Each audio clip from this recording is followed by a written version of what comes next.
Hey, good morning, everybody. I just want to come on here real quick. So I've been trying to do more reading and studying in the Bible, and we've started having bonfire Bible studies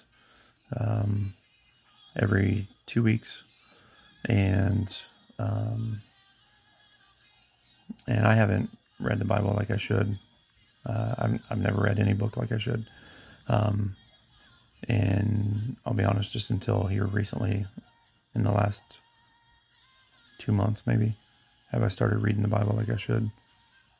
And man, I've noticed such a huge change in my life, and God is so good. And to God be the glory, and praise His name. And so I want to start doing real short little Bible studies. I don't know how often I'll be able to do them, but I want to start doing them really quick. And so with that being said, I'll jump into that so I don't take up too much of your guys' time. And if anybody has any comments, they're welcome to add them. If I say anything that's wrong, like I said, I'm trying to grow, because that's what it's all about, growing our relationship with God, trying to be a blessing to those around us. I'm not doing this to offend anybody, hurt anybody's feelings. The last thing I want to do is upset somebody. I pray something that I pray every day. I pray for my wife and kids first, every day, and then I always pray for myself last. But for myself, something that I pray for every day is that God uses me for good, and that He uses me for His purpose and will, and whatever that may be.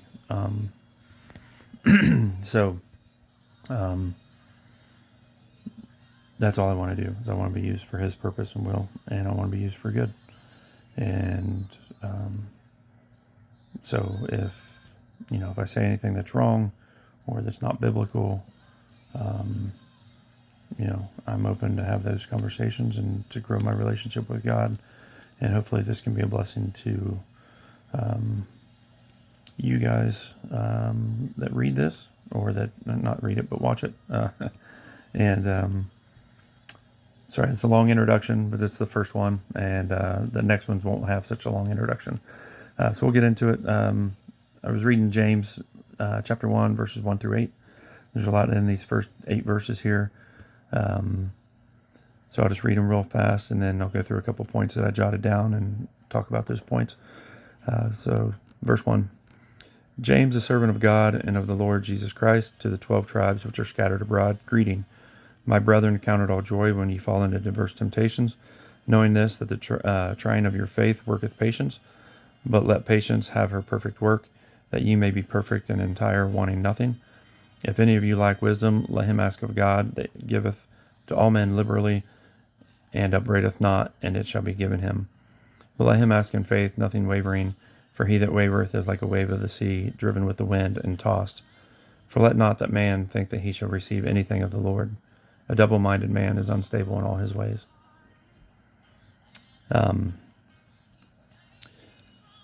There's a lot to unpack in those 8 verses. So the first thing I wrote down was finding the joy in your temptations. If you go back up to James 1 verse 2, it talks about, my brethren, count it all joy when you fall into diverse temptations. And it continues on in verse 3, saying, knowing this, that the trying of your faith worketh patience. So when we're going to have trials, right? We're going to have trials. We're going to have struggles. We're going to deal with things in our life, sickness, injuries, deaths. Well, people's going to mock us, make fun of us, whatever the case may be. We're going to struggle. That's inevitable. That's going to happen. And but it goes on to say, knowing this, that the trying of your faith worketh patience. So we need to use these struggles for good. It's it's challenging us, and it's building us, and it's developing us as Christians. And because of that, we need to praise his name. We need to glorify him, even in the hard times, even in the bad times. And when you truly have faith, and you know where you're going, and you know who God is, we talk about the material stuff as far as like TVs, cars, houses, like the material stuff, and you're like, oh, all that stuff doesn't matter, and I get that. But when you think about all this other stuff too, like people making fun of you, and the death, the sickness, and all that stuff's all temporal too. That stuff doesn't matter either. That stuff, at the end of the day, that stuff doesn't matter either. That's all temporal. We know where we're going, and I have faith in that, and I will glorify God till the end of my days, until I get to do it forever. And I can't wait for that day. I was talking about the kids the other night, last night I think. They were fighting. Of course, they're kids. So they were arguing, and we were talking about, choosing how you respond to one another. And I was talking about a TV, just like, you got a TV remote, right? How you respond to one another, and just like you can change the channel. If you don't like what's on TV, just change it, right? If you don't want to watch CNN, you change it to Fox. If you don't want to watch Fox, you change it to ABC, whatever, right? And if you don't want to be mad, you change that internal channel to change it to be happy. Focus on the positive, and how attitudes are infectious, positive or negative, either way. And that you can work that out inside and choose to be happy or negative. And I think that we can do that too with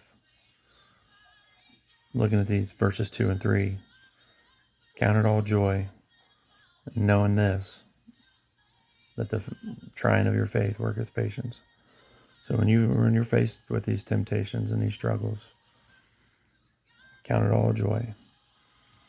The second thing I wrote down was, let your patience in the Lord be perfect. So going back up to verse 4, talks about wanting nothing, but waiting for God. Because it says in Job chapter 1, verse 21, it is the Lord that giveth, and the Lord taketh away. So back up to verse 4 here in James, but let patience have her perfect work, that you may be perfect and entire, wanting nothing. So when you're putting your faith in God to take care of these situations, your faith worketh patience. Let your patience have a perfect work, and let that work be perfect and entire, and want nothing. Just trust that God's taking care of it. Don't go into it with the expectation that He's going to just give you what you want.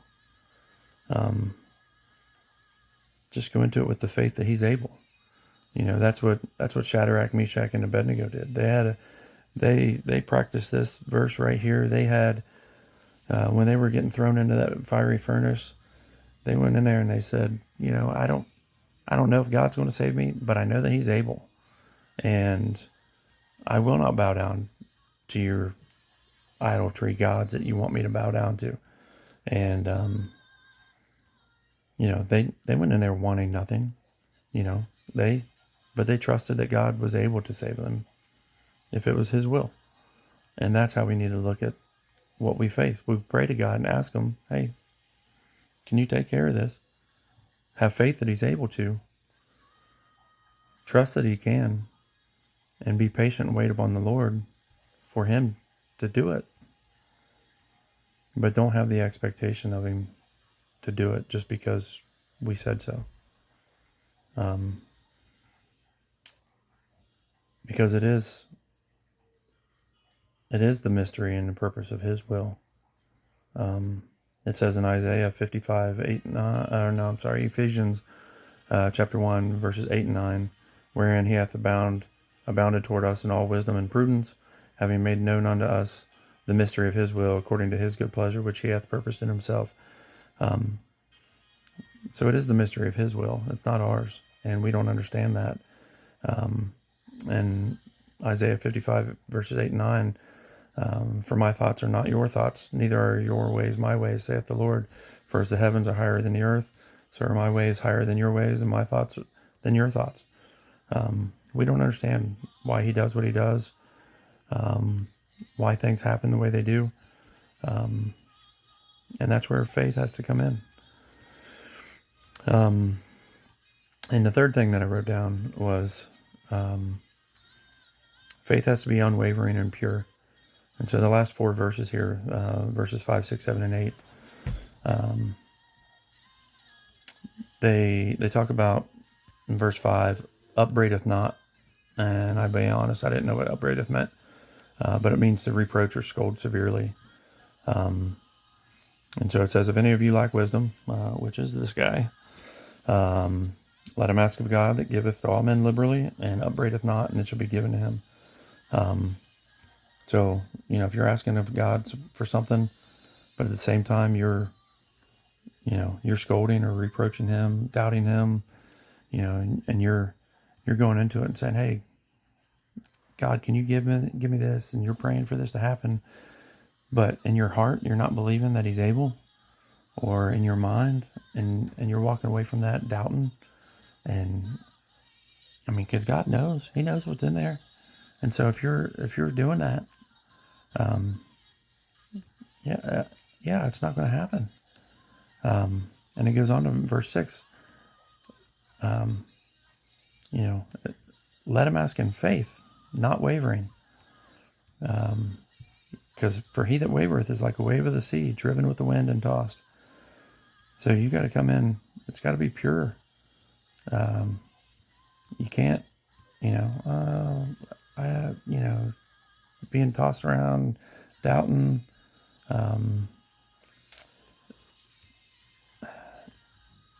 You have to truly believe. And again, verse 7, let not that man think that he shall receive anything of the Lord. Just because you ask it, he's not going to give it to you. It doesn't work that way. It is according to his purpose and will. And that's why they call it a mystery. We don't understand it, but there's a reason. You suffer things in this life that we don't understand. But this life's not heaven, and it's not meant to be, which we'll eventually get there. But that's why we're gonna face trials here. And it goes on to say, a double-minded man is unstable in all his ways. And a double-minded man, I pulled up the definition of that just so I made sure I had a clear definition of what that was. And it says it's a person unwavering, indecisive, or unstable in their thoughts, purpose, or beliefs. And it talks about that also in James chapter 4, verse 8. And it says, draw nigh to God, and he will give nigh to you. Cleanse your hands, ye sinners, and purify your hearts, ye double-minded. So again, you got to find a joy in your temptations. Let your patience in the Lord be perfect. And your faith has to be unwavering and pure. And so there's a lot in those first 8 verses. But I hope it was a blessing to you guys. Love y'all. I hope you have a blessed day. And I hope I get to do this again soon. So Take care. God bless.